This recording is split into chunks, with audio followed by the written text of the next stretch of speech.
ओला S1बद्दल आज तुम्हाला माहिती सांगणार आहे. मी गाडी घेऊन 6 महिने झालेले आहेत. 6 महिन्यामध्ये खूप चांगला परफॉर्मन्स वाढलेला आहे. याच्यामध्ये चार्जिंगसाठी 3.5 तास लागतात आणि सरासरी 100 किलोमीटर चालण्यासाठी 3.5 घंटे चार्ज करावं लागते. याच्यामध्ये 90ची स्पीड आहे आणि ऑप्शनमध्ये 3 मोड आहेत. एक इको म्हणजे 40च्या स्पीडनं पळणारा, नॉर्मल म्हणजे 70च्या स्पीडनं चालणारा आणि स्पोर्ट मोड हा 90च्या स्पीडनं चालणार आहे.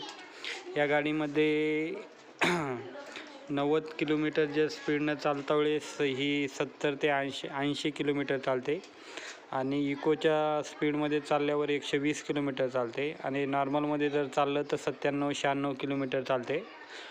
आणि नंतर ही गाडीमध्ये आजपर्यंत तरी काही प्रॉब्लेम आलेला नाही आहे.